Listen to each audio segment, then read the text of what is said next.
ഖലീഫ ഉമർ റളിയല്ലാഹു അൻഹുവിന്റെ ഭരണകാലം. മദീന തെരുവിലൂടെ പാവപ്പെട്ട ഒരു സ്ത്രീ ചുമട്ടുമായി പോവുകയാണ്. ചുമടിന്റെ ഭാരം കാരണം അവൾ വളരെ വിഷമത്തിലാണ്. ചുമട്ടുമായി പ്രയാസപ്പെട്ടു പോകുമ്പോൾ വഴിയരികിൽ ഒരു അപരിചിതനെ കണ്ടു. അവൾക്ക് താങ്ങാവുന്നതിനും അപ്പുറമാണ് ഭാരമെന്ന് മനസ്സിലാക്കിയ അദ്ദേഹം അവളോട് വളരെ ദയയോട് ചോദിച്ചു, സഹോദരി, ചുമടുഭാരം നല്ല ഭാരമുണ്ടല്ലോ. സ്ത്രീകൾ സാധാരണയായി ഇത്ര ഭാരം ചുമക്കാൻ പാടില്ലെന്നറിയില്ലേ?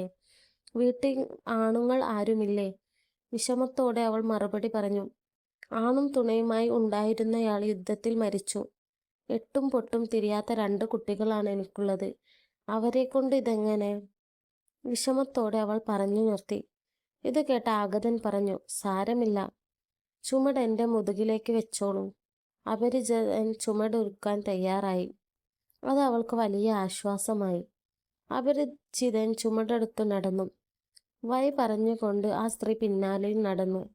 അവസാനം ആ സ്ത്രീയുടെ വീട്ടിലെത്തി. അപരിചിതൻ ഭാരമിറക്കി വെച്ചു. സന്തോഷവതിയായ ആ സ്ത്രീ വേഗം അകത്തേക്ക് കയറി. കുടിക്കാനുള്ള പാനീയവുമായി മടങ്ങി വരുമ്പോൾ അപരിചിതനെ കാണുന്നില്ല. ആ സ്ത്രീക്ക് ഭയങ്കര വിഷമമായി.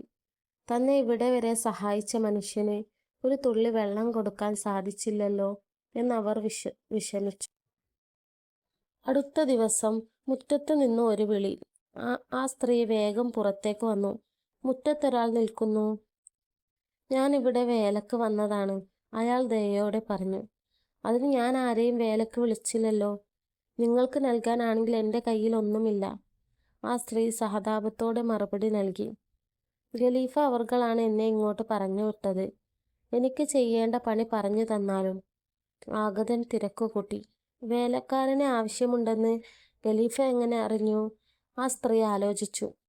വേഷം മാറി നടന്ന് ഉപകാരം ചെയ്യുന്ന ഖലീഫയെപ്പറ്റി ധാരാളം കേട്ടിട്ടുണ്ട്. തലേ ദിവസം ചുമടെടുത്ത കൂടെ വന്ന സൗമ്യനായ ആ അപരിചിതൻ ഖലീഫയാണെന്ന് തിരിച്ചറിഞ്ഞപ്പോൾ ആ സ്ത്രീ അത്ഭുതപ്പെട്ടുപോയി. ജനസേവന തൽപരനായിരുന്ന ഭരണാധികാരിയായിരുന്നു ഖലീഫ ഉമർ റളിയല്ലാഹു അൻഹു. മദീനയിലെ ഒരു ദിവസം ഉമർ റളിയല്ലാഹു അൻഹുവും അബൂബക്കർ തങ്ങളും ഒരു ചെറിയ വിഷമം മൂലം വാക്കുതർക്കമുണ്ടായി. ഒടുവിൽ അവർ തമ്മിൽ പിരിഞ്ഞു. കുറച്ചു കഴിഞ്ഞപ്പോൾ സ്വഭാവത്തിൽ അതീവ മൃദുവും സഹനശീലവുമായിരുന്ന അബൂബക്കർ റളിയല്ലാഹു അൻഹു തന്നിൽ നിന്നും ചെറിയ കടുപ്പം സംഭവിച്ചു എന്ന് തോന്നി. താൻ തെറ്റ് ചെയ്തിരിക്കുന്നു. എൻ്റെ കൂട്ടുകാരൻ ഉമറിനെ ഞാൻ വേദനിപ്പിച്ചിരിക്കുന്നു. അദ്ദേഹം ഒരു നിമിഷം പോലും താമസിക്കാതെ ഉമർ റളിയല്ലാഹു അൻഹുവിൻ്റെ വീട്ടിലേക്ക് പോയി. ഉമറെ, എനിക്ക് തെറ്റ് പറ്റിയിരിക്കുന്നു. ഈ അബൂബക്കറിനെ പുറത്തു തന്നാലും. പക്ഷെ അന്ന് ഉമർ റളിയല്ലാഹു തങ്ങൾ അതിന് വഴങ്ങിയില്ല. മറുപടി ഒന്നുമില്ലായിരുന്നു ഉമറിന്റെ ഭാഗത്തു നിന്നും. ഉമറിന്റെ പെരുമാറ്റം കണ്ട് അബൂബക്കർ സിദ്ദീഖ് റളിയല്ലാഹു അൻഹു വളരെ വിഷമത്താൽ അവിടെ നിന്നും മടങ്ങിപ്പോയി. അവിടെ നിന്നും അബൂബക്കർ സിദ്ദീഖ് റളിയല്ലാഹു അൻഹു മടങ്ങിപ്പോയത് പ്രവാചകന്റെ അടുത്തേക്കാണ്. മുത്തുനബി സല്ലല്ലാഹു അലൈഹി വസല്ലം അബൂബക്കർ സിദ്ദീഖ് റളിയല്ലാഹു അൻഹുവിന്റെ മുഖത്തേക്ക് നോക്കി.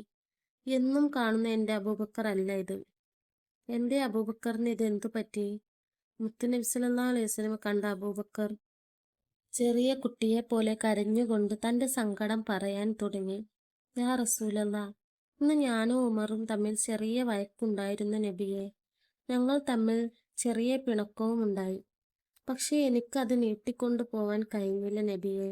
ഞാൻ ഉമറിനോട് പോയി സലാം പറഞ്ഞ് ക്ഷമ ചോദിച്ചു. പക്ഷെ അവൻ സ്വീകരിച്ചില്ല നബി. മുത്തുനബി സല്ലല്ലാഹു അലൈഹി വസല്ലമയുടെ മുഖഭാവം മാറാൻ തുടങ്ങി. അബൂബക്കർ റളിയല്ലാഹു അൻഹുവിനെ ആരെങ്കിലും നിരസിച്ചു എന്നത് പ്രവാചകൻ സല്ലല്ലാഹു അലൈഹി വസല്ലമക്ക് സഹിക്കാവുന്നതിലും അപ്പുറമായിരുന്നു. അതേസമയം ഉമർ റളിയല്ലാഹു അൻഹു ചിന്തിക്കുന്നുണ്ടായിരുന്നു, യാ അല്ലാഹ്, എൻ്റെ അബൂബക്കർ എൻ്റെ അടുത്ത് വന്ന പൊറുക്കലിനെ തേടി. ഞാൻ അത് നിരസിച്ചു. എന്തോരം ക്രൂരനാണ് ഞാൻ. ഉമർ തങ്ങൾ വേഗം അബൂബക്കറിന്റെ വീട്ടിലേക്ക് ഓടി. അവിടെ അബൂബക്കർ സിദ്ദീഖ് റളിയല്ലാഹു അൻഹു ഇല്ലായിരുന്നു. ഉമർ തങ്ങൾക്ക് കാര്യം ബോധ്യപ്പെട്ടു. ഇവിടെ ഇല്ലെങ്കിൽ സിദ്ദീഖ് റളിയല്ലാഹു അൻഹു റസൂലിന്റെ ചാരത്ത് എത്തിയിട്ടുണ്ടാവും.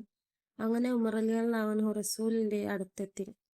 പ്രവാചകന്റെ മുഖം ചുവന്നിരിക്കുന്നു. അതെ, ഞാൻ എൻ്റെ പ്രവാചകൻ സല്ലല്ലാഹു അലൈഹി വസല്ലമ ഇഷ്ട കൂട്ടുകാരനെ വേദനിപ്പിച്ചത് എൻ്റെ പ്രവാചകൻ സല്ലല്ലാഹു അലൈഹി വസല്ലമക്ക് ഇഷ്ടമായിട്ടില്ല. ഉമർ റസൂലിനോട് പറഞ്ഞു, നബിയെ, എൻ്റെ കൂട്ടുകാരൻ എൻ്റെ വീട്ടിലേക്ക് വന്നു. പക്ഷെ ഞാൻ അത് സ്വീകരിച്ചില്ല. ഈ ഉമറിന് മാപ്പ് തരിക നബിയെ. പ്രവാചകൻ സല്ലല്ലാഹു അലൈഹി വസല്ലം ഉമറിനോട് പറഞ്ഞു. ഉമറെ, ഒരു സമയത്ത് പരിശുദ്ധ ദീനുമായി ഞാൻ വന്നപ്പോൾ നിങ്ങൾ എല്ലാവരും നിരസിച്ചു. പക്ഷെ എൻ്റെ അബൂബക്കർ എന്നെ പിന്തുണച്ചു. നിങ്ങൾ എല്ലാവരും എതിർത്തപ്പോൾ അബൂബക്കർ എൻ്റെ കൈപിടിച്ച് കൂടെ നിന്നു. നിങ്ങൾ എല്ലാവരും സംശയിച്ചപ്പോൾ എൻ്റെ അബൂബക്കർ എന്നെ വിശ്വസിച്ചു. ഇനി എൻ്റെ അബൂബക്കറിനെ വേദനിപ്പിക്കരുത്. അവരുടെ മനസ്സ് വേദനിപ്പിക്കുന്നവരെ ഞാൻ ഇഷ്ടപ്പെടുന്നില്ല. അവൻ എൻ്റെ പ്രിയ കൂട്ടുകാരനാകുന്നു.